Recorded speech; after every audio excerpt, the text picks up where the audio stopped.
So welcome to session 23 of the Worlds of Speculative Fiction series. This is our third year here at the Brookfield Public Library. We missed two sessions due to illness at various times, and that's why we're at 23 rather than 25. But I managed to get one of them done, and Bohr Hayes, who we're doing today, got put off from December. He got bumped from December to January.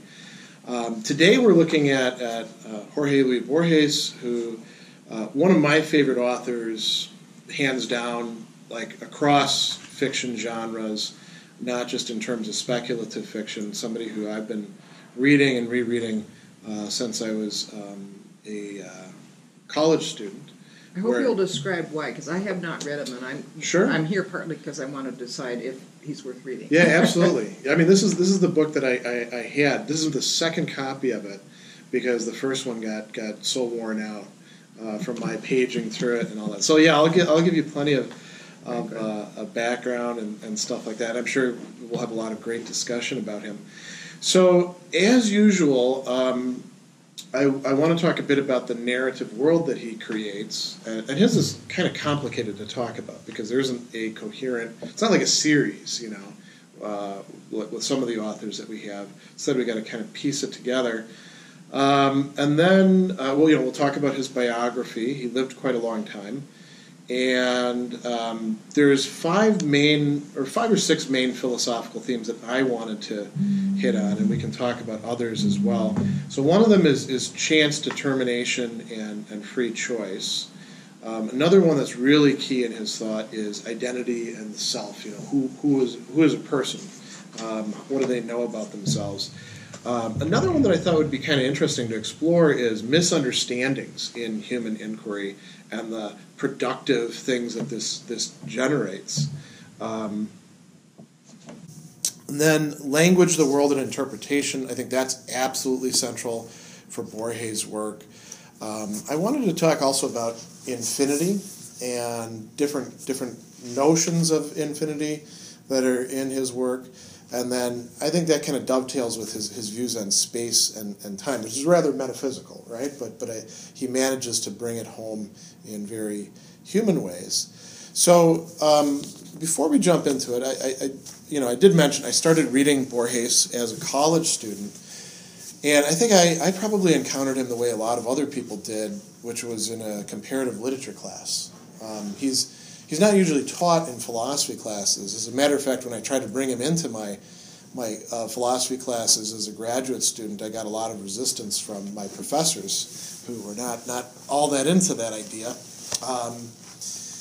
But one of them let me actually write a short paper on Borges in an aesthetics class. I found, I read the story of the Garden of Forking Paths, and then that got me interested in that, and I bought a copy of this, which is pretty good. It's got a selection of some of his most important stories. I think it's probably the easiest one to get hold of. This is a nice volume too, collected fictions. It's got a lot of the stuff spanning his career. And what I really liked about Borges was when he is telling a story, and they're very short stories for the most part. I mean, the longest one is under 50 pages.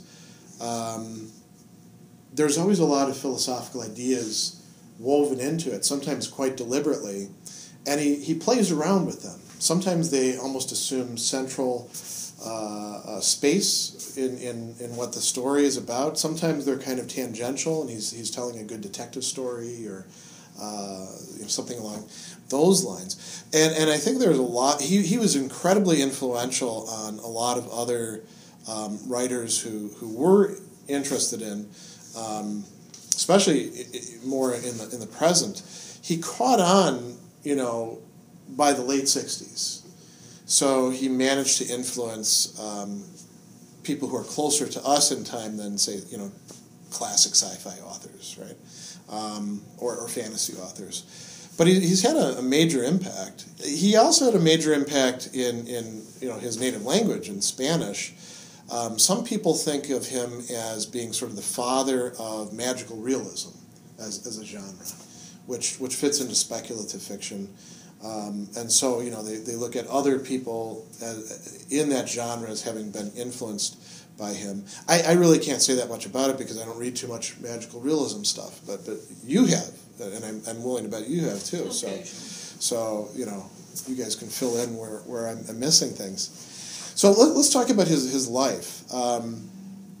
He's Argentinian, but he's, and actually Borges reflects on this in a couple essays. To be Argentinian was not like being from other parts of South America in his view, because there was so much back and forth. The Argentines were looking to Europe, and he and his family actually end up spending a good bit of time in Europe. And Argentina, like many other countries, is a country of immigrants. So there's people coming in and coming out. He's born in a suburb of Buenos Aires, and his father is essentially a lawyer. He does a couple other things. He writes a novel at one point. On his father's side and his mother's side, there's a lot of mixed ancestry, and there's he talks about learning English as a child.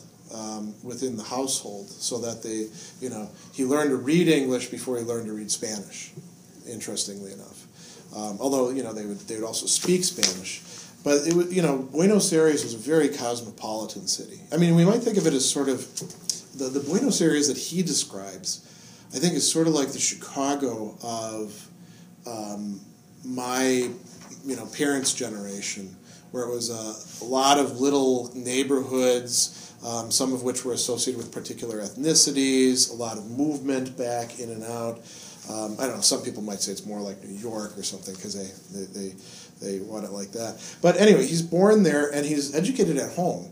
He doesn't go to school for a long time, and he's kind of left to his own devices in many respects. He writes his first short story when he's 7, and he translates Oscar Wilde's The Happy Prince into Spanish.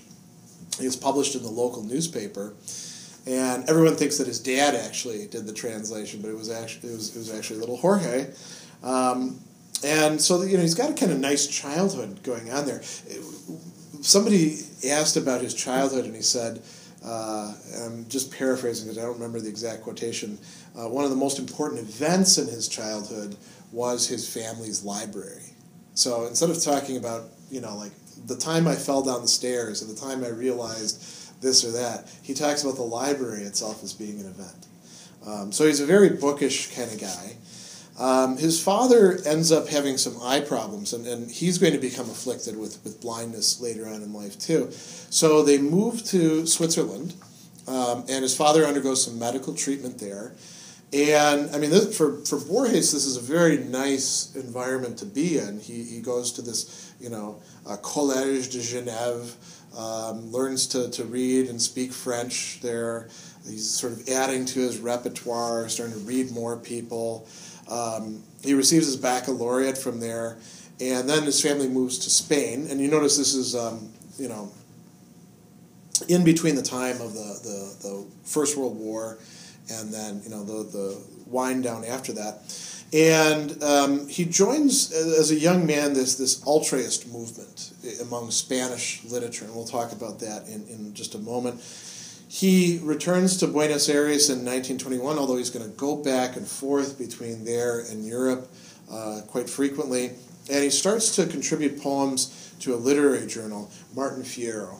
Martin Fierro is a hero of Argentinian sort of national epic, sort of like what I guess you could say, sort of like what the Aeneid is for old Romans, or the Lucidades is for Portuguese.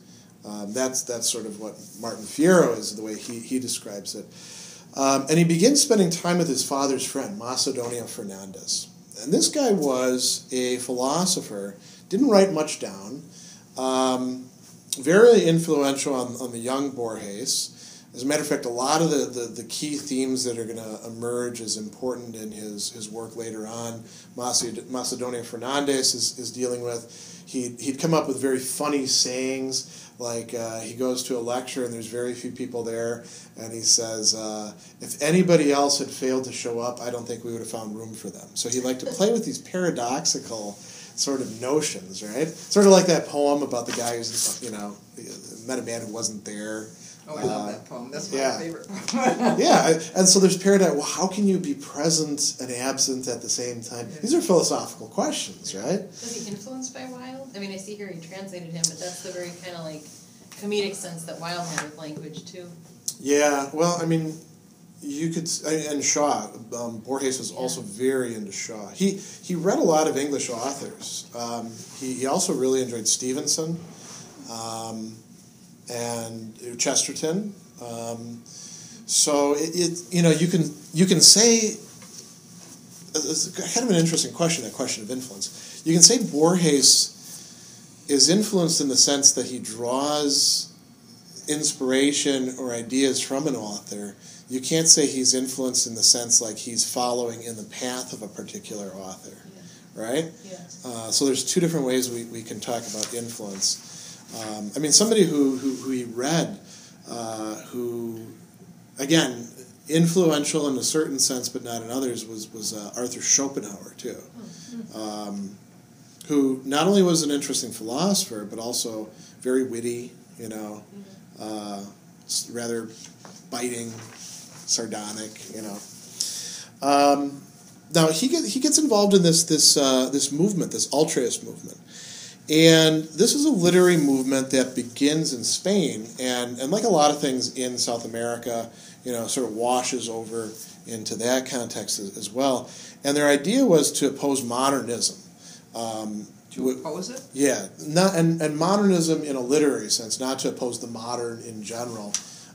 They thought that the moderns were, in some sense, not modern enough. So it's got connections or similarities with like Italian futurism, that might be a reference point, Dadaism, the Surrealists. So in a sense they're saying the modernists, it's great that they're pushing modernity, but they're not going far enough with it. So you might, if we use our contemporary terms, we might say they in a sense they were postmodernists, as opposed to modernists. But postmodernism is always a movement out of modernism, and they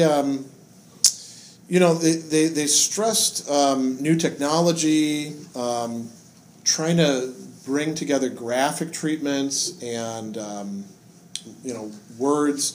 So some of their journals would actually be like broadsheets that they would staple to like a wall or something, and have people like read it there. A lot of experimental stuff.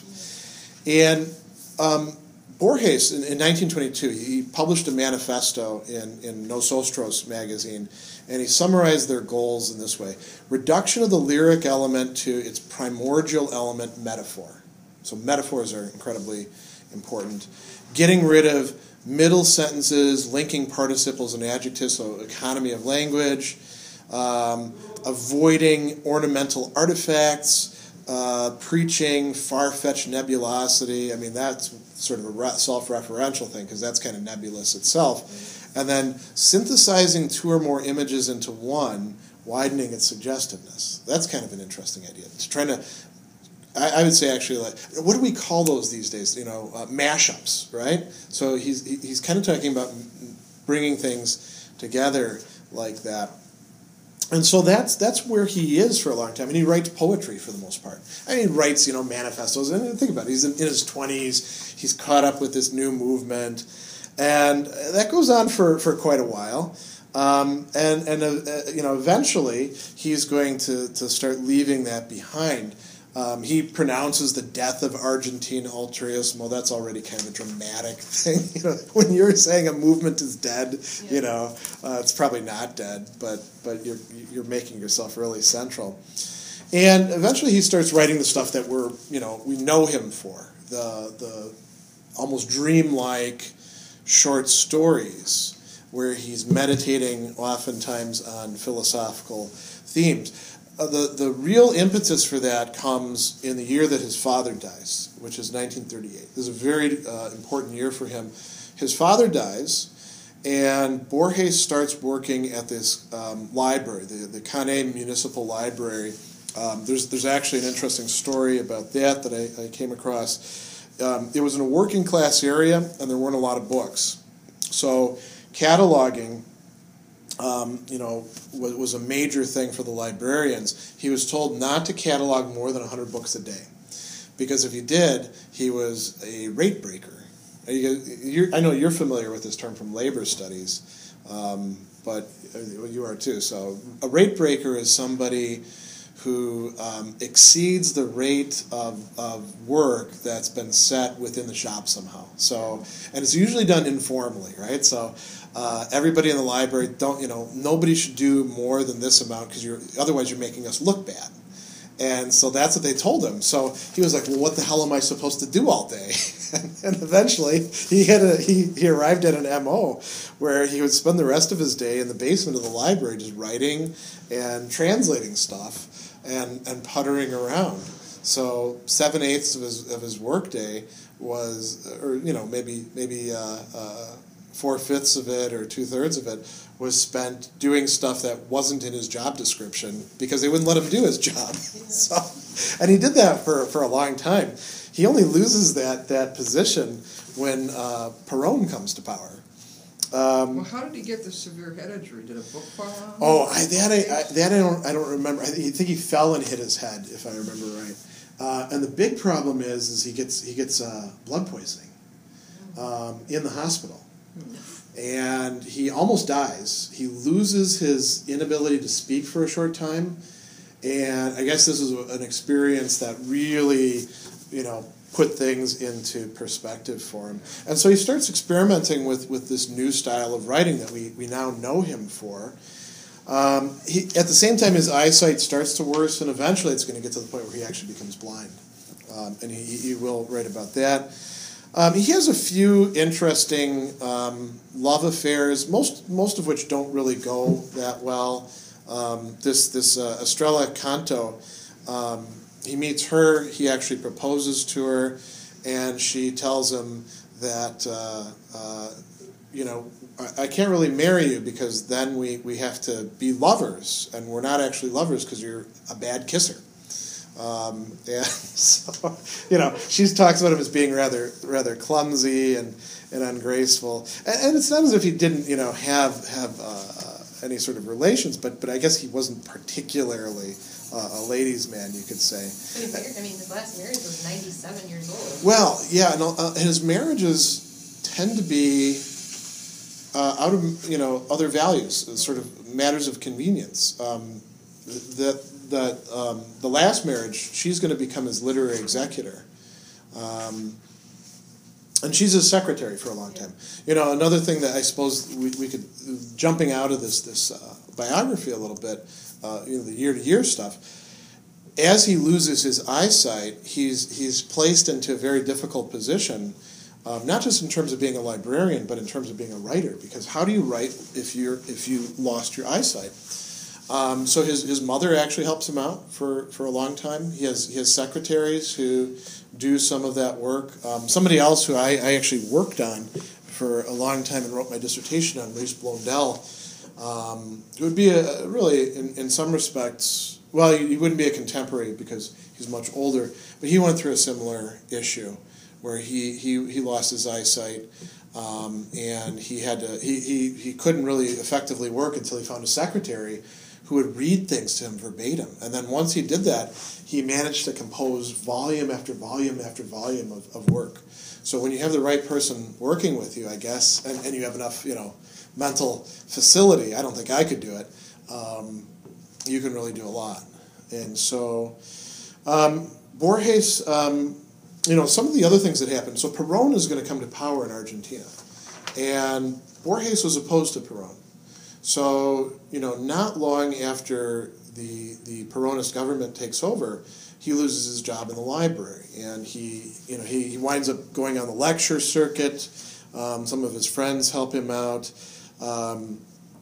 by this time, he's already starting to get a little bit of recognition outside of the Spanish-speaking area, because notice, like, the Garden of Forking Paths appears in Ellery Queen, which was a really important pulp magazine at the time. Once Perón gets out of power, Borges is back in, the limelight, you could say. He's appointed to the directorship of the National Library. He's made a professor of, if I remember right, I think it's English and Spanish literature at the University of Buenos Aires. And now he starts to become well known internationally, in part because he's receiving prizes which bring him to people's attention. His works start to be much more translated. He starts to work with Norman Thomas Di Giovanni. He's nominated for it but does not receive a Nobel Prize in literature. I forget who got it that year, but he, Graham Greene, and this other guy were the finalists. And the other guy, who I don't remember, which shows maybe he's not quite as good as Graham Greene or Borges, he gets the prize instead. And you notice that he's got a lot of works here and there being published. And I didn't put all of his works in there, mostly the ones that have been translated. And I put the year of the Spanish version of it, not the year that the English translation came out. But he's got quite a few collections of stories. He writes essays. He continues to write poetry. And he's a guy, the last thing I'll say that's not in this biography, he's somebody who's continually learning. Even after he's going blind, he started learning Anglo-Saxon. The language? Yeah, because he wanted to understand something of not only his English ancestry, which he had some of that, but also to be able to hear what Beowulf sounded like, and be able to understand it. And he continues producing throughout his life. He travels a lot. He actually has, a couple lectureships here and there. University of Texas at Austin is one place that brings him in. That, by the way, is a place that's kind of well known in the semiotics area for producing book series that are important in that. And I think Borges kind of figures into that. So there were people who were into his kind of stuff at the time. And he dies of liver cancer in 1986, having lived, quite a long life, more than 70 years, made some solid contributions, got to see, unlike many of the figures that we've looked at, got to see people really getting into his work. Well, he didn't get to see him because he was blind. Got to hear people getting into his work, So quite a good life overall. And a lot of literature produced as a result of it. His early stuff. Also, this is the last thing I'll say about his early stuff. He didn't disavow it entirely, but he said that he was taking the wrong direction and that it wasn't very good. He also worried that some of the earlier stuff, and I think you can say this about Italian futurism too, would get adapted by conservatives or fascists as something that could justify their points of view. And I should say this about his politics. So Borges describes himself as a classical liberal, meaning that he's somebody who he's not a free market liberal who thinks that everything should be turned into market-based solutions. Instead, he thinks that individual liberty is very important, the state should be weak, and we should try to make individuals strong.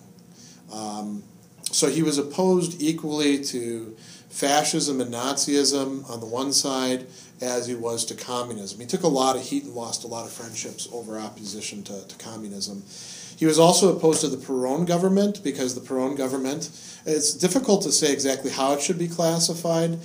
Some people in fascist studies think that we could call it a fascist government. Others, stress the other sides to it.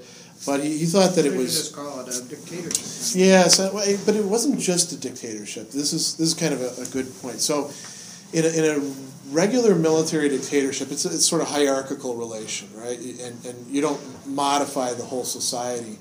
Perón was similar to fascism and communism in that he wanted to mobilize the masses and to transform Argentinian society from within. So he definitely was a populist, right? And he did exercise dictatorial powers. Borges also, he was for, and then he was against the military junta in Argentina. So, generally he's going to be taking a position against any sort of powerful government. But that's about as far as it went. He wasn't very politically committed, but I thought that was kind of an important point. So let's talk about the narrative world.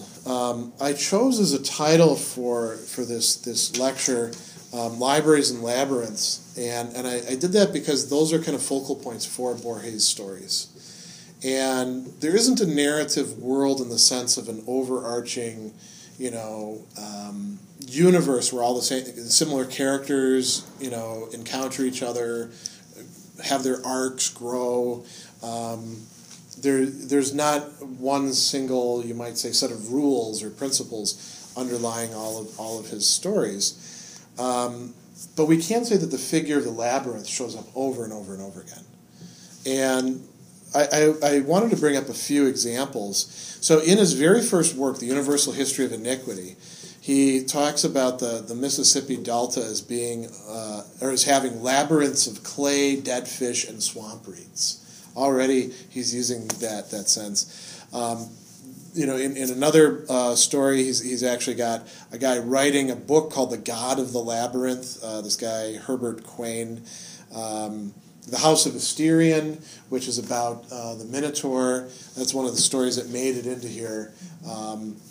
That is about a labyrinth, of course. And the House of Asterion is the labyrinth. It's a house with, as Asterion says, 14 doors, and 14 means infinite. The Garden of Forking Paths that we'll talk about a little bit more. That's one where there's a labyrinth, but the labyrinth is actually a book. And the labyrinth is a metaphor for a greater labyrinth, which is time itself, which is a whole set of forking paths. Did you see the Doctor Who episode on the Minotaur and the labyrinth in the house? No. Oh, it is beautiful. It's so he takes a lot of the ideas. Oh, I wouldn't doubt it. Just yeah. goes with it in multiple directions, and then gives you sympathy for the Minotaur at the end. Well, so let's go into a little digression here. And I'll tell you something a bit confessional. So when I read this as an undergraduate, I wanted to write a book, and I actually did start writing a book. Never finished it, and I'm sure whatever files I created are long since lost on one drive or another. And it was going to be called 14 Infinite, coming from the House of Asterion story. And a part of it was because I thought in a way that was so central to what Borges is doing here, that the whole thing could be understood as a labyrinth, right? The whole book, all of his stories together. And 14, I could pick that number, talk about 14 stories, and that would substitute for talking about all the stories. 14 could be infinite. And in this, it's a very short one, The House of Asterion, and I'm just trying to find it. It's very sympathetic to the Minotaur. As a matter of fact, the Minotaur ends up getting killed at the end, and it's almost tragic in a way. So I'll just read a little bit from it. Yeah, it's like whoever wrote the episode for Doctor Who must have read Borges and just sort of updated it for. Yeah, I wouldn't be surprised. Because it also has to do with time. Okay, well, Borges definitely sees time itself as a labyrinth, and time can be understood not just in terms of like an individual's trajectory through time, or time as like the metaphysical thing that we're all moving in, but also history. Right, so and you'll appreciate this as a journalist. You think about a story that gets told, right? It can be looked at from a number of different perspectives, and anything interesting is almost always controversial, right? So there isn't a coherent. Everyone agrees that this is the story, and there's usually, if you dig into it well enough, there's going to be some things where the official story turns out not to be not to be the truth, right? How much time? So all of those are aspects of time. So in this, the Minotaur is telling his story. He says, "I know they accuse me of arrogance, perhaps of misanthropy, perhaps of madness. It's true I never leave my house, but it's also true that its doors, whose number are infinite, are open day and night to men and to animals as well. Anyone may enter." And he goes on and he talks about, how he spends the day running through places. He imagines another Asterian. "I pretend he comes to visit me, and I show him my house. With great obeisance I say to him, 'Now we shall return to the first intersection,' or 'Now we shall come out into another courtyard,' or 'I knew you would like to drain,' or 'Now you will see a pool that was filled with sand.' Sometimes I make a mistake, and the two of us laugh heartily." And then he goes on and he says, this is where we get to the telling the story about what's happening in the labyrinth. "Every 9 years, 9 men enter the house, so that I may deliver them from all evil. I hear their steps or their voices in the depths of the stone galleries, and I run joyfully to find them. The ceremony lasts a few minutes. They fall one after another without my having to bloody my hands. They remain where they fell, and their bodies help distinguish one gallery from another. I don't know who they are, but I do know that one of them prophesied at the moment of his death, someday my Redeemer would come." So he's associating the killing of the people in the labyrinth with somehow freeing them up. It's almost like a Greek mystery, freeing them from this life. So then he says, "Since then, my loneliness does not pain me, because I know my Redeemer lives, and he will finally rise above the dust." And then he asks, "What will my Redeemer be like? Will he be a bull or a man? Will he be perhaps a bull with the face of a man, or will he be like me?"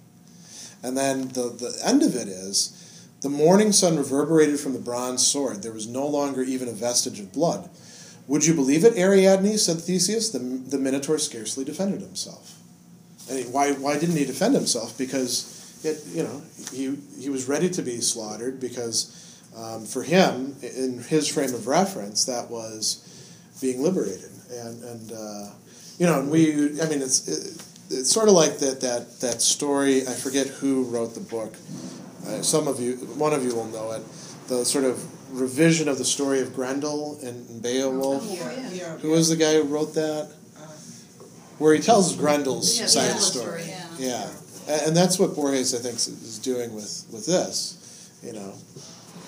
But the labyrinth. So what is a labyrinth about? It sometimes it's constructed to keep somebody in. The one that Daedalus created, that the Minotaur is supposed to be in, is supposed to keep him from getting out to the rest of the world.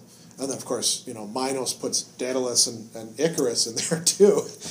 Which is kind of smart if you don't want anyone to know how to get their way out. But it might also be to keep others out.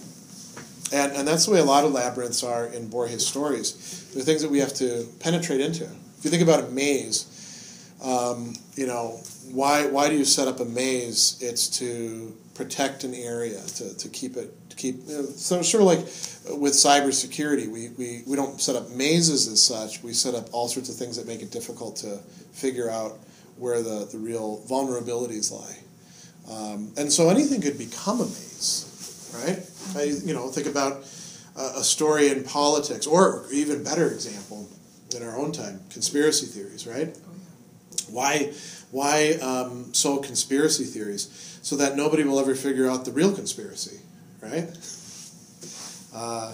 So that could be a labyrinth. And so that runs throughout all of Borges' works, this notion that the other thing is library. And we're in a library right now. And libraries are kind of changing their function these days too, which is an interesting thing to talk about. But they are still associated primarily with books, right? What makes something a library? Is it just having books, or does there have to be more than that in order for it to be a library? Go ahead. I think there's something really interesting about the trust of community that a library requires, because for zero fee, essentially, you provide some proof documentation, whatever, that you're part of that community.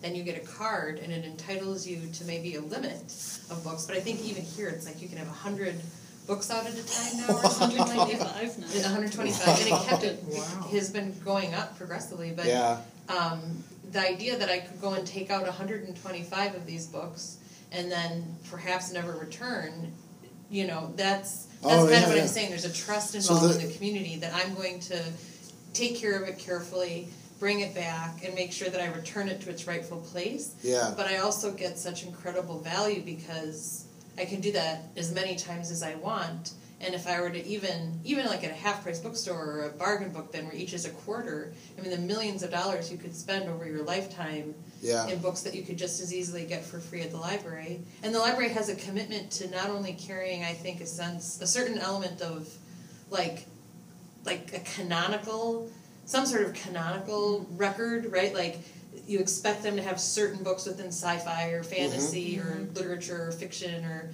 nonfiction, but they also continue to purchase and add to their collection. Yeah. And really serve the community. What about private libraries then? Because I was thinking, we have a library at home given all of our books, But do we lend them? Because Borges talks about his family library, the event, right? But also his most famous library. There's no way you can check a book out. The Library of Babel. You can never escape it with your book. So let's talk about that one. So this is the library as a universe, and here, I think again it would be useful to read a few lines from it. This, I think, has given rise to a lot of ideas within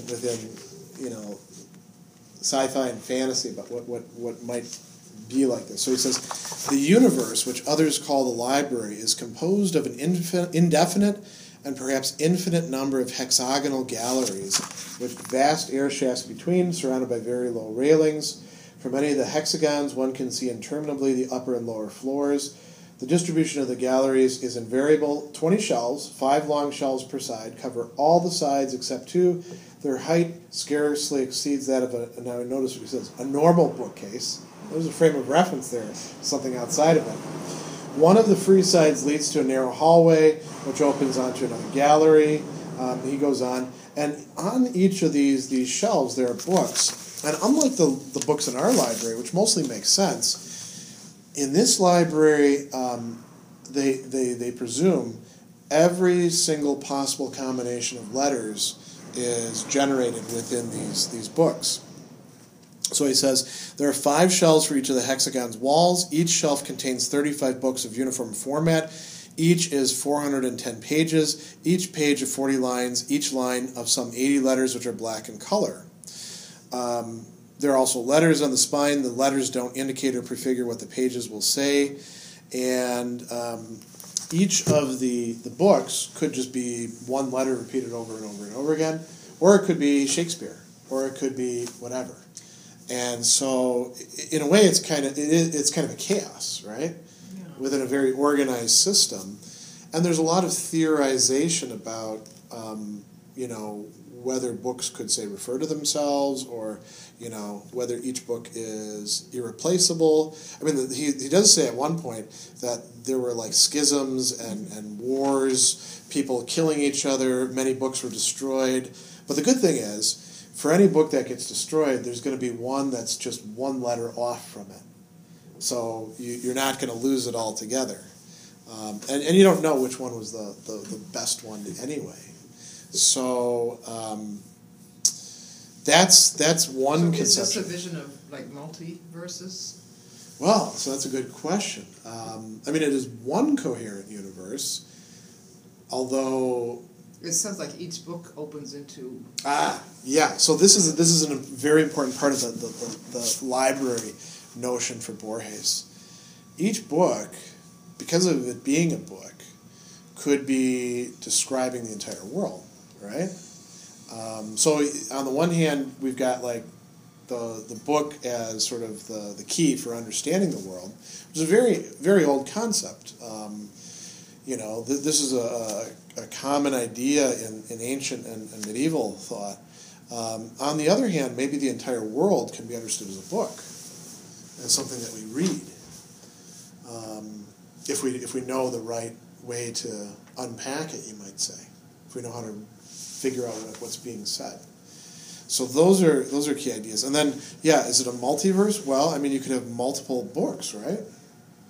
And each of them is just a little bit off from the other one. He talks about everyone knows there's at least one book that contains the complete justification of their life. Yes. But there are also thousands of other books that are equally convincing but false. Because every possible iteration of a book exists in the library. Yeah. So this justification idea, for each person, there would be a book which would describe everything you ever did and why it's okay. You know, so it would justify you. And wouldn't it be nice to have something like that? You know? But you're right. All it would take would be inserting a knot, right? The other thing is every National Novel Writing Month I sit down and think the book I'm about to write exists somewhere in the Library of Babel, but so is the version that's written wrong. There's actually a website with the Library of Babel online which uses like a random number generator to help you generate pages from the library just by using his description of what the pages look like. So one nano, actually, I wrote my first page and then I searched for it in the Library of Babel, and it's really eerie because you'll find the paragraph you just wrote, because it consists of letters and numbers. I'll have to check that out. And then the next page will be complete gibberish. Well, that's interesting. It's a fun experience if you're able to go online and waste some hours browsing. Yes, it could be a rabbit hole. But you can exit out of it while the people in Borges' story are stuck surrounded by it. It is funny, though, because there's no way in that particular story to make it work without there being some sort of external frame of reference. Mm-hmm. It's supposed to be a totally contained universe, right? But you can't pull it off. And I think Borges knows that. But when you're first reading it through, you're like, this actually, maybe I could be in this thing. Maybe that could be a metaphor for the world.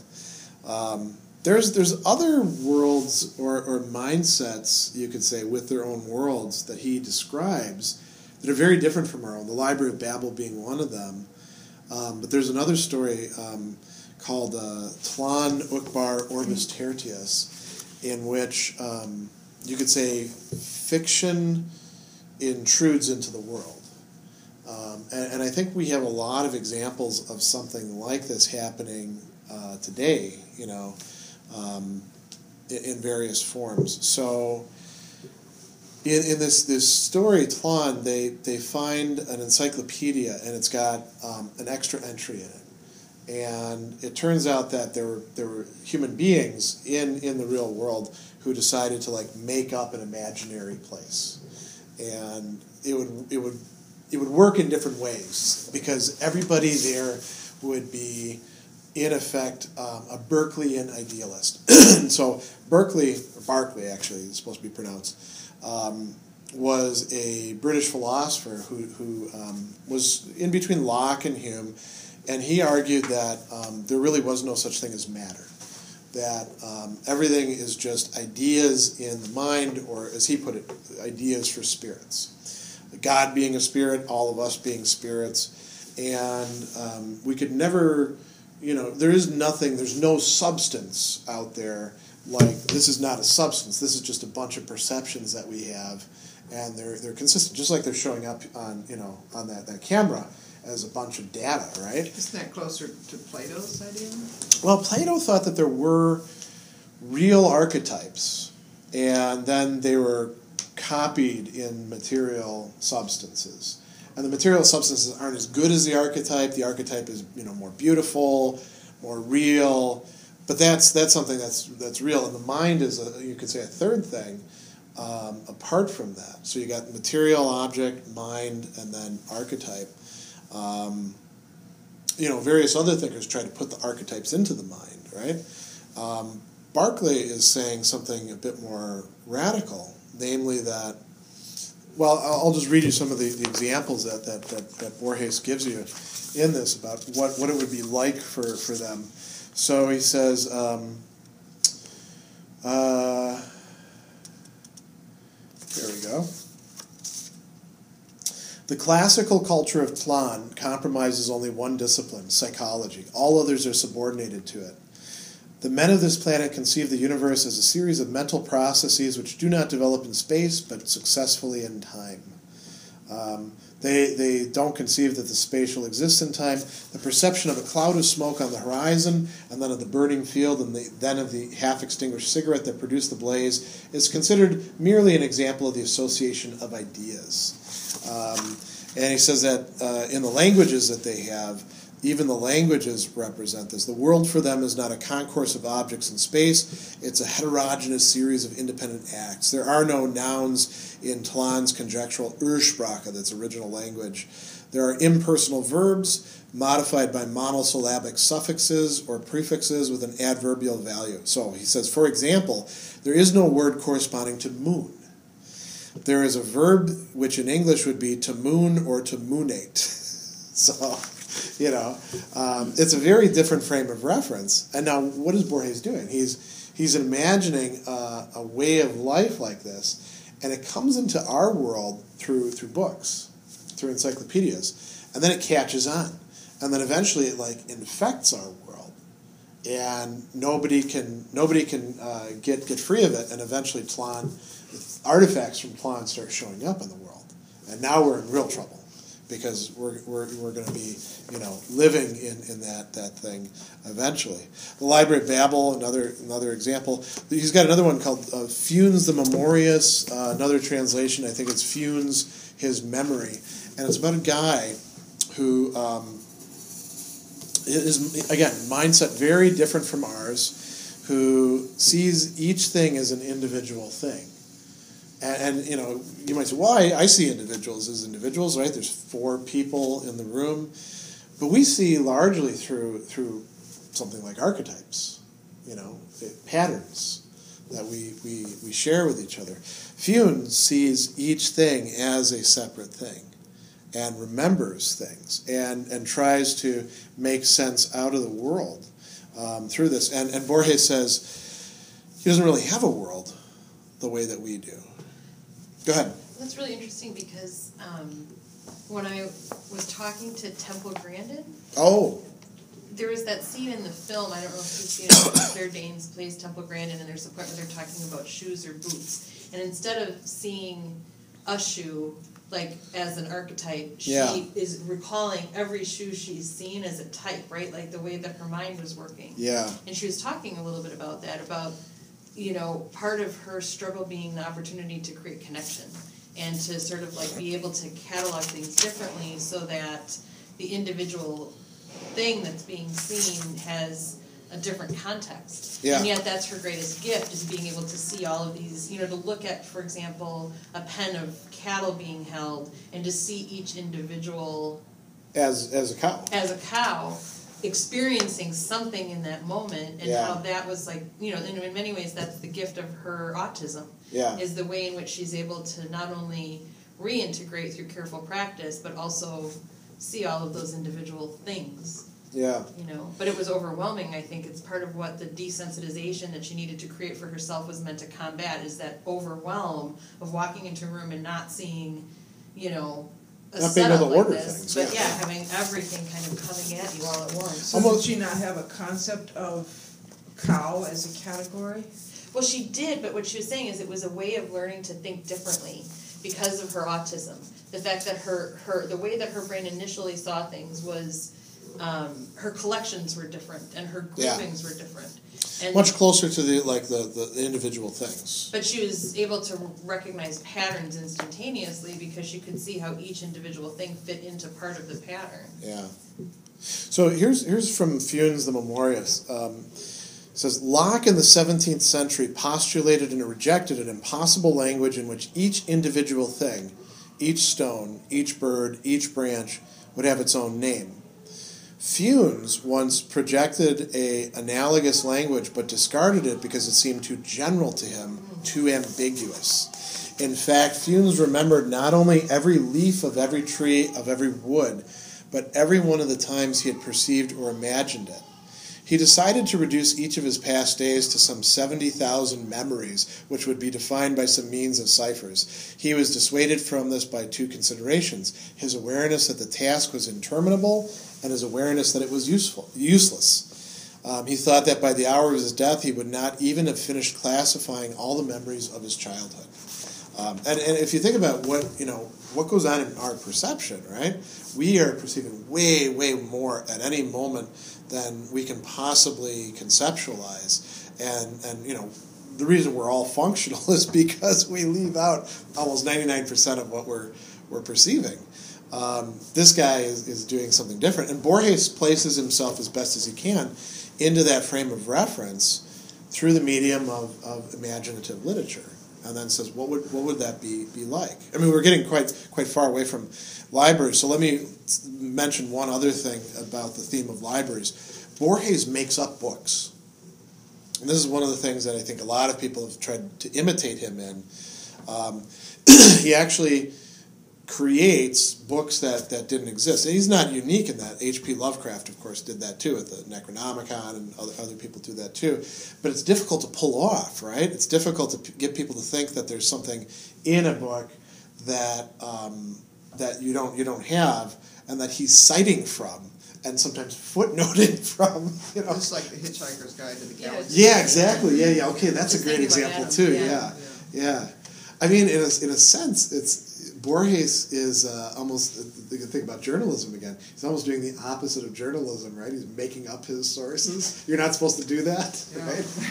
You're supposed to actually get to the heart of the story, not make up the story as you go along. So I think in one of his collections he does book reviews of books that don't exist, where he describes their structure. Yeah. And it was because he loves doing structure, and it seems sort of like I won't say a cheat for him, but a way he doesn't have to write the whole book to do the part that truly interests him, which is give it a different. Yeah, it's a good trick structure. to do that. You can also, he not only does that with like making up books, he also makes up books that are like making an argument against that original book. To some, I guess in a way too. Frank Herbert did that too with like the Orange Catholic Bible and some of the other books that. So it's not a unique thing, but it's an interesting device. And he does have a one story.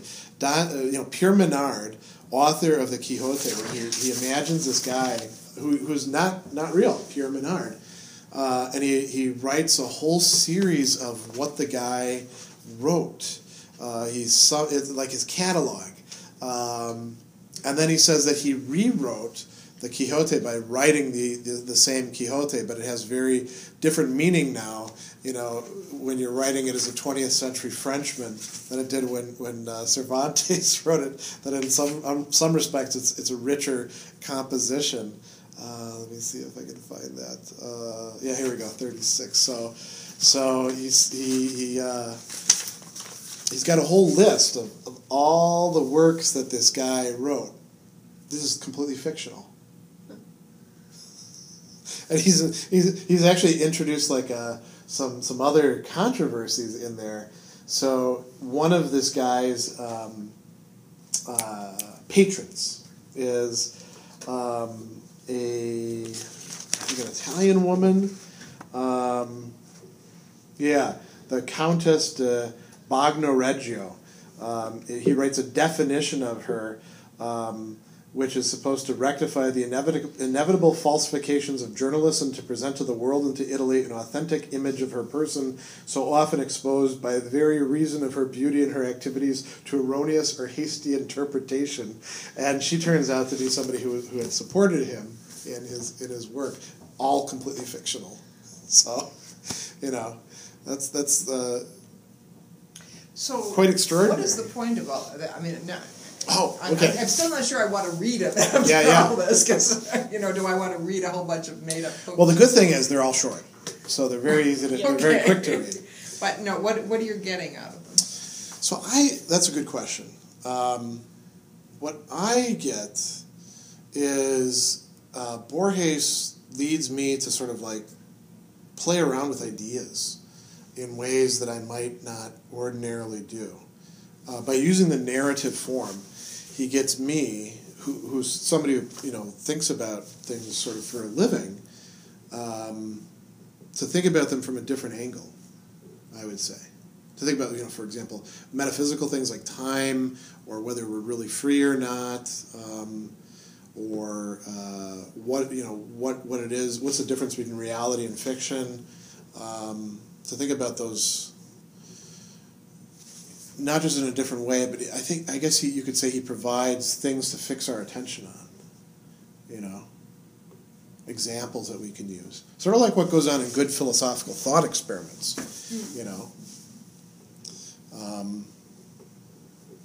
what do you've read Borges. Thought experiments sounds right to me. That these are thought experiments? He gives you new tools in your toolbox, sort of. They're a lot more vivid, though, than the stuff that we get in philosophical literature. Well, yeah, at best with a philosophical thought experiment, you're like, that could make a cool short story, while he actually goes and makes it.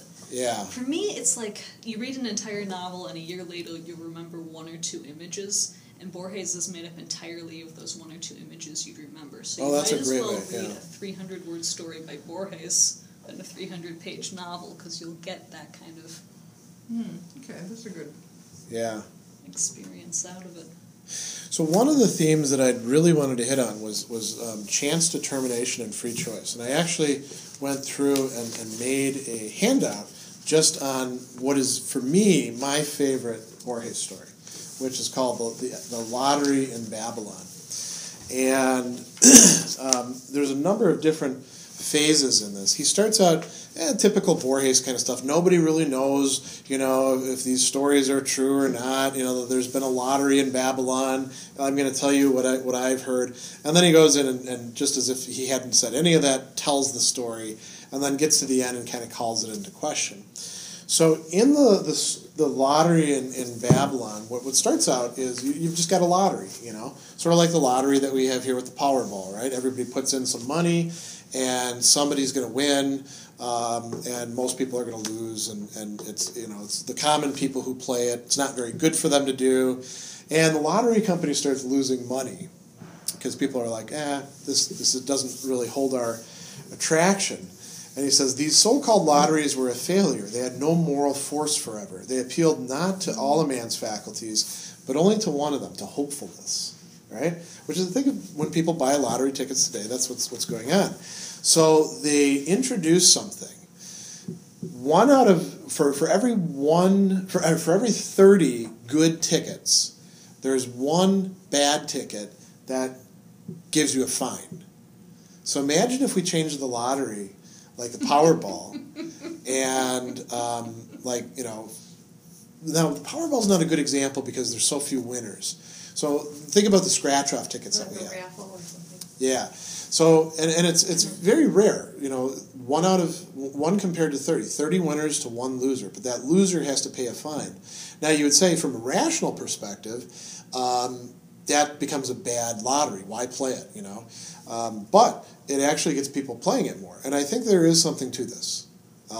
That it appeals to two emotions now: hope and fear. And society starts to change. People who don't play the lottery start to be called cowards. Why aren't you taking a chance? And then a new thing happens because people start refusing to pay the fines. They also start to, in that society, start to say, well, if you pay the fine, you're a sucker. You're a coward. You shouldn't do that. So all these people get behind in the fines. The company's like, what are we going to do? We're going to run out of money pretty soon. And so they take them to court. And the judge decrees that the losers should either pay the fine in court costs or go to jail. So the losers decide to go to jail to try to defraud the company. It doesn't work, but it introduces another new wrinkle into the game. Because now what you're comparing is no longer money against money, right? You're comparing money against jail time. Money, loss, and gain. And so now the lottery extends to time, and the company, after a while, says, well, what we'll do is the losing tickets just have to have a jail time. They go to prison for a certain amount. And this is such a successful thing that they're forced by the ordinary people to increase the number of unlucky numbers. Which, again, seems rather irrational, doesn't it? Yeah. But we're talking about the play of the passions here. So Borges says this is the first introduction of non-pecuniary elements in the lottery. Then there's people complaining, as there always are. There's two complaints that come in. One is from the people he calls the moralists. So these are like the essayists and philosophers. And they say, look, the winning prizes are about money, but you can't really be guaranteed that money is going to buy you happiness. So maybe it should be more direct, like, maybe you should, win a nice meal, or, a beautiful spouse comes to your room, or whatever, right? And then the ordinary people are like, hey, the rich, they can buy a lot more tickets than we can, so this is unfair. The rich get to experience the highs and lows of life more than we do. This needs to change. There should be equality of participation. So then there's a crisis, and it's a terrible crisis, but it's one that introduces a paradox. So a slave steals a ticket, and that ticket in the drawing turns out to merit having his tongue burned out, which is also the penalty for stealing a ticket. So now there's no question he's going to have his tongue burned out. The only question is, what is the justification for it? If he gets his tongue burned out because it's the penalty, then the lottery really isn't being rigorously applied, is it? But if they're generous with him and they allow him to have his tongue burned out because that's what the ticket said, then he's evading punishment. So, justice and injustice get mixed together in a very strange way. And the company, this provokes a big crisis, and the company takes over. It takes over the culture of Babylon. It says, the company was forced to assume all public power. The lottery then was made secret, free of charge, and open to all. By being a Babylonian citizen of a certain age, you automatically become part of the lottery.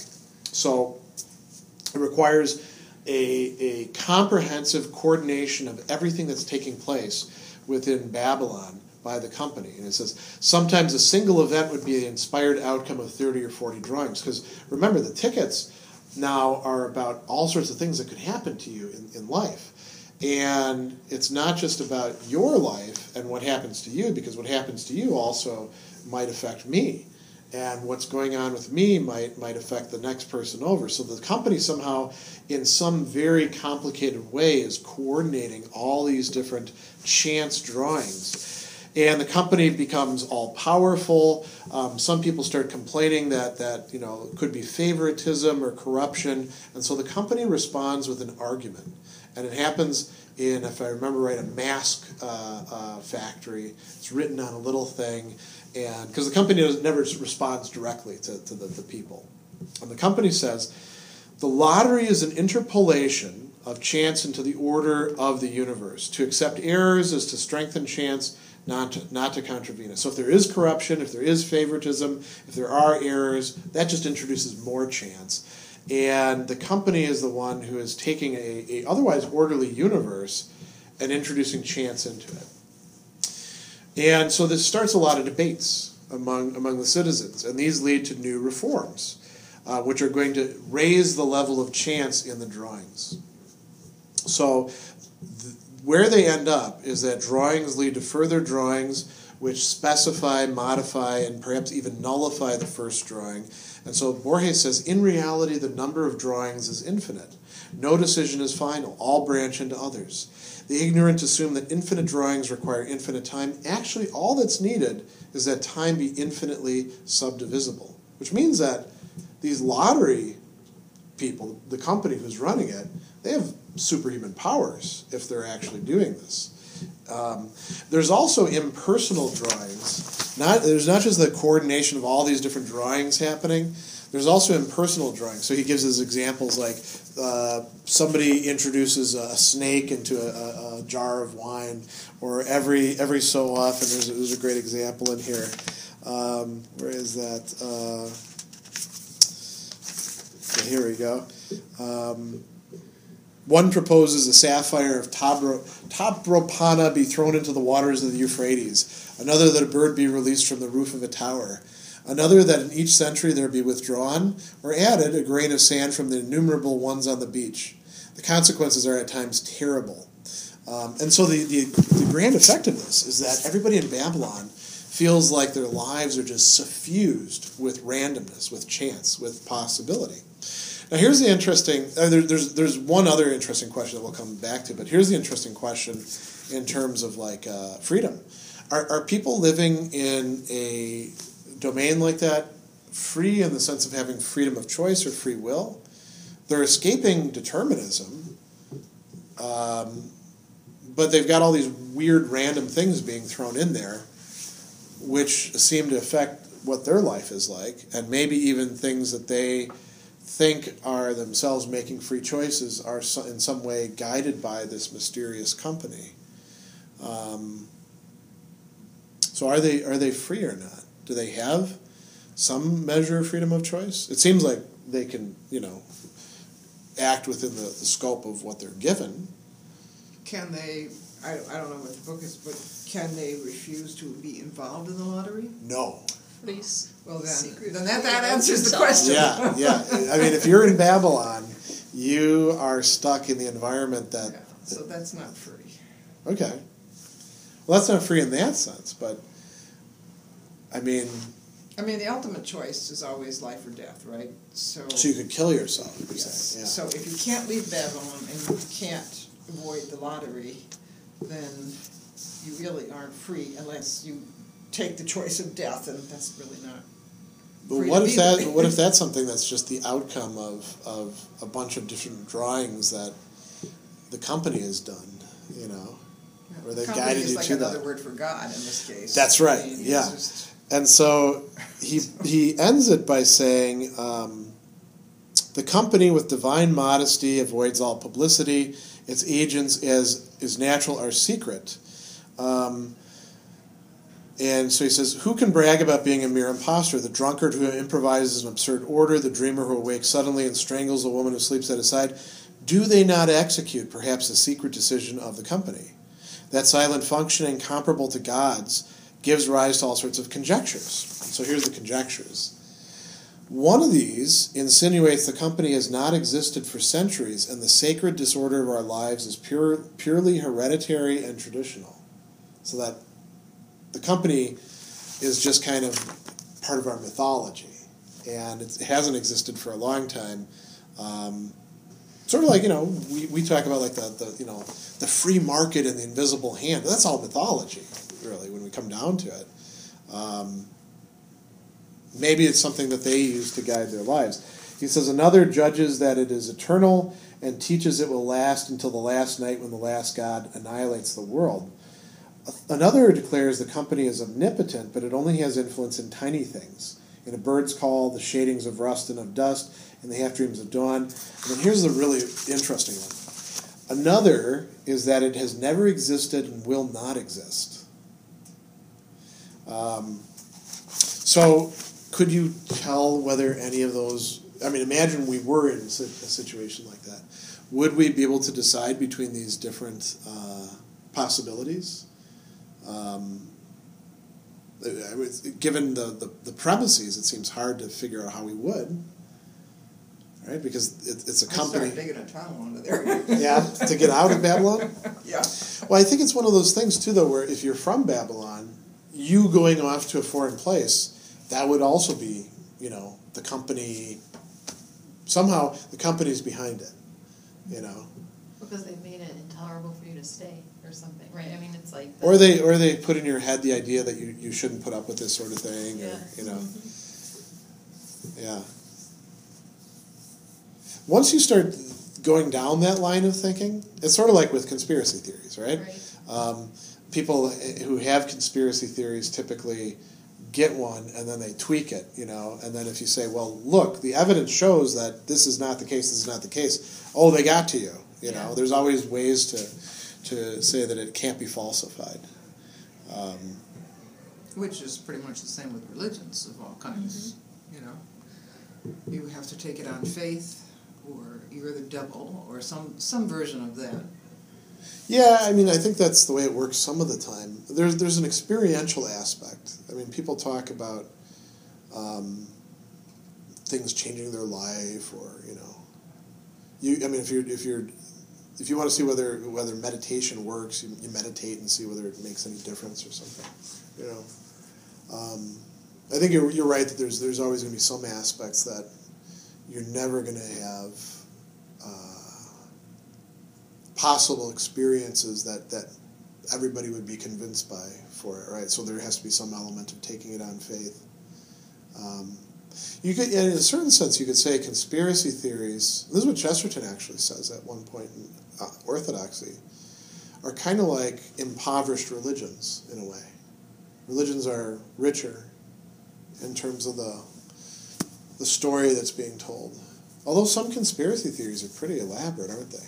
Yeah, and frankly, it depends on whether you consider religions to be the opposite of impoverished. What is that? I mean, well, rich. I mean, you know, I mean, if you think about like any of the great world religions, you could spend the rest of your life just studying the literature of them because there's so much, you know.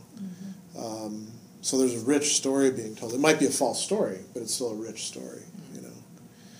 Or we could say something similar about like gaming worlds, you know. Like some game worlds are kind of small and impoverished, and others are so vast that the players don't even know what they're supposed to do in them. There was a game recently that was so vast in scope that players quit playing it. I can't remember what it was. I remember reading about that somewhere because they're like, we don't know what the hell we're supposed to be doing in the game. So, yeah. It's an interesting comment on the desire to have limits. You know. That limits help us have meaning. Yeah. Mm-hmm. So that's a good segue into another key idea. So, you know, the world being open to language and thereby being open to interpretation. This is a key idea in Borges that, you know, he's got one which is actually called in one translation the God script and in another the writing of the God, where like the whole universe is really a set of correspondences, and if you could sort of crack the code, you would understand it all. The Lottery in Babylon, trying to figure out what the company's actually doing, is kind of along that line. There's a number of different ones where I think he's got this it's a world that's, like I said, mysterious but also meaningful, and the key to cracking it is to find how to read it correctly, how to interpret it correctly, you know. And you can totally get it wrong too. So he's got a great story where two stories where this theme comes up. One is 3 versions of Judas, and the other one is Deutsches Requiem. Deutsches Requiem is about this Nazi who is sort of justifying what he and the other Nazis are doing, and he gets to the end and he realizes, because sort of the proof of the pudding for the Nazis was that they were going to win. You know, if they beat everybody else, then their doctrine must have been true. And he comes to the point where he says that the point of the whole Nazi, you know, German exercise was to create something new, and it's not new Germany. He says, many things will have to be destroyed in order to construct the new order. Now we know that Germany was one of those things. We have given more than our lives. We've sacrificed the destiny of our beloved fatherland. Let others curse and weep. I rejoice in the fact our destiny completes its circle and is perfect. And then, I mean, this is where it's kind of a prescient story. He says, an inexorable epic is spreading over the world. We forged it, we who are already its victim. What matters if England is the hammer and we the anvil, so long as violence reigns and not servile Christian timidity? If victory and injustice and happiness are not for Germany, let them be for other nations. Let heaven exist even though our dwelling place is hell. And so there's a sense that there is a meaning to life. It just turns out that you happen to be on the wrong side of history, even though you thought you were on the right side of history, and that meaning is going to go on. But notice the kind of meaning it is. Everything should be violence. Everything should be, you know, the struggle of the strong against the weak. There's other alternatives for, you know, how one would read the world as well. But I think that's one of the things that his characters are typically doing, is trying to figure out, how do I make sense out of the world? How do I read it properly, like a book? And so studying language, which is something else that many of his characters do, they're linguists or they're theoreticians of language, would be one way to do that. Being a literary author would be another way to do it. Another key idea is identity and the self. What are we? He has one great story called The Circular Ruins, where there's a magician, I guess we could call him, and he wants to create a living being. He wants to create a person. And so he does, he prays to this god in a temple, and he engages in this visualization process, and eventually brings a new being, a new person into being, who is the only difference between him and other people is that fire can't harm him, because fire was used to create him, or the fire god was used to create him, and so fire won't harm him. And so he tries to make sure this guy never actually winds up in situations where he should get burned but doesn't get burned, so that he doesn't realize that there's something up, because he doesn't want this creation of his to think of himself as a creation. He wants him to think of him as a real living human being. And he takes care of this person who he thinks of as his son, and then eventually, in his own place, there's a fire, and he realizes his own status when he starts, the fire is closing in on him, and he doesn't get burned. And now he realizes that he himself is a simulacrum, in a way, or a creation of somebody else. The guy who did the creation. Exactly, yeah. So the notion that somehow, the things that we take for granted as being certainties, if you think about, when we talk about being, making ourselves. It's like that Star Trek episode where it's the fake crew that was born on one planet out of this silicon base, and they don't realize it till there's light years away. There's a Doctor Who episode for this one, too. Yeah? Yes. When you find out you're a simulacrum. Yes. Yeah. And I know there's one of my favorite crackpot groups. I can't remember what they are. Well, we've been watching some Black Mirrors, too, where that plays a role. Or Westworld. Mm-hmm. When they find out, Yeah, and I mean, that'd be a real kick in the pants, wouldn't it? To find out that you're... But in a way,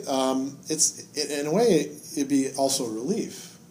I think, too. Especially if you realize that you yourself were able to create something so detailed, so conscious, that it itself could think that it's real. Yeah.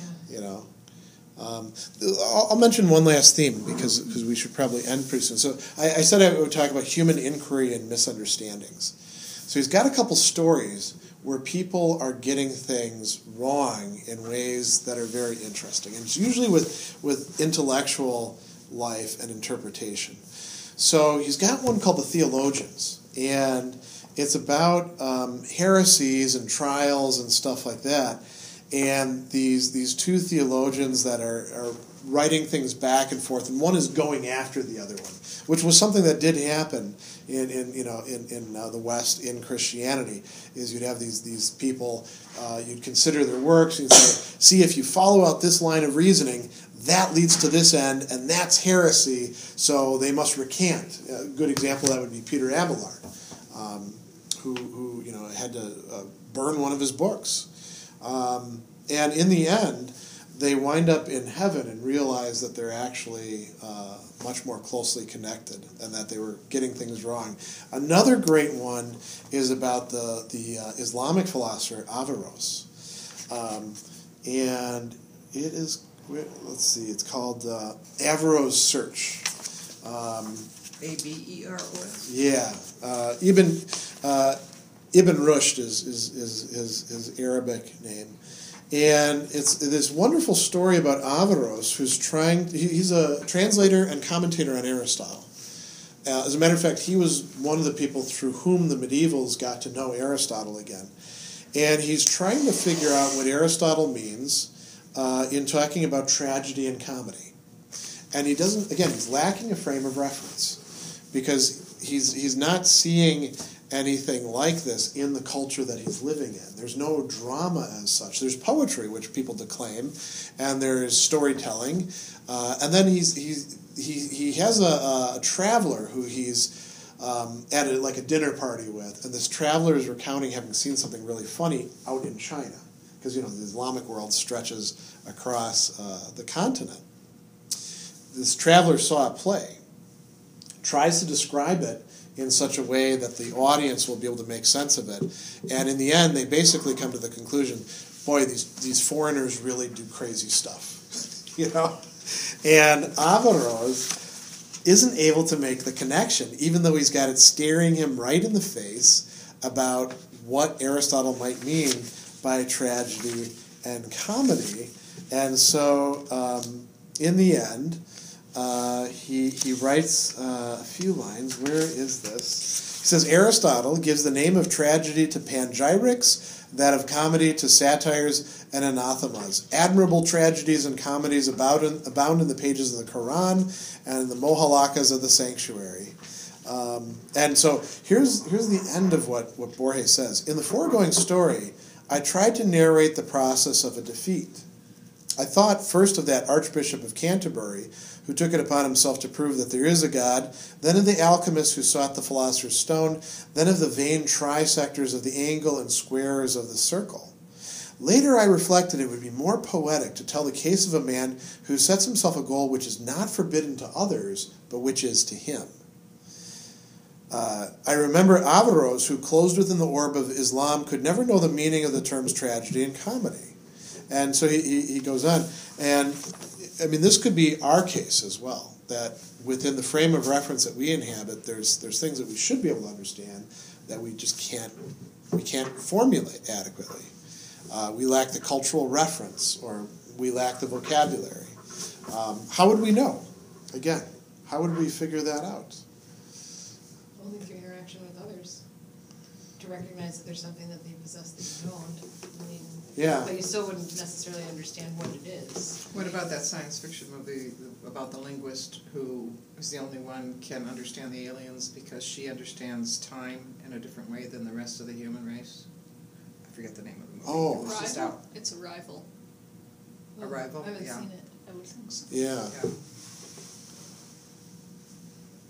Yeah, I mean, and there you've got somebody who is outside of their culture's frame of reference, right?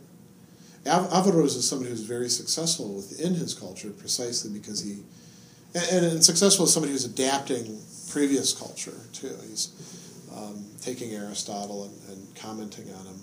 So I guess the more successful you are within your own culture, maybe the less adaptable you are for connecting with. And in fact, from Iain and Banks, it's an outside context problem, but a benign one. Yeah. I often find that it's people who are outside the bell curve in a particular area who have the most insight on certain things because they're seeing it from a different angle. Yeah. Well, let me ask you, also to sort of bring this to a close, because you've got this extensive background in journalism. When it comes to like sources like that, to actually get at what's going on in a story, how do you figure out who are the outliers who you would talk to get the fuller picture? I think it's very hard, frankly. It's for me, when I was doing stories, I always had trouble. I wanted to believe everybody. Yeah. I really had this desire to think that everybody was telling the truth. Sure. And I was always kind of astounded when I came across people who were just lying flat out. It was just very strange for me because it's sort of out of my context. So I wasn't always looking for outliers. I was just looking for anybody who knew any information about something. But then when I started putting information together and I saw things that conflicted, that would be the red flag. And then I would have to go and find more. And several times I would write stories and then realize I'd have to completely rewrite them because I had got something way off. Something that would individually that one thing would change how to look at the other facts in the story. Yeah. Completely change it. And completely change how I would write it then. Yeah. So it was, and then you were always under a time limit. So yeah, that's an issue. There was one time I killed somebody off, and I was on like 10 minutes before deadline. They'd already sent the story up to print, and it just, I don't know, something happened in my head. I said, I should make one phone call to find out, because there was this guy who had written a book on creative thinking, and the book was from the 1920s, and I thought, he can't be alive. So I just assumed he was dead. And I killed him off in my story, and then I made this last-minute phone call and actually got him on the line. That was really weird. Wow. I And I had to think of a question to ask him right then, other than "Are you still alive?" And then I had to race up and get the thing changed in the story before it was too late. Yeah. I imagine now that there's even more pressure to try to get stories out as quickly as possible. Well, there are. There are therefore just huge numbers of errors constantly. Yeah. Constantly. I mean, that's one thing with Borges is he really had the luxury to what he wrote, and the things that he wrote are very short for the most part, to labor over them as long as he wanted. You know, there wasn't any pressure to publish. Yeah. You know. Yeah, that's a very different world. Yeah. All right. Well, let's draw this one to a close. Some great discussion, and we've got a lot of cool authors ahead. So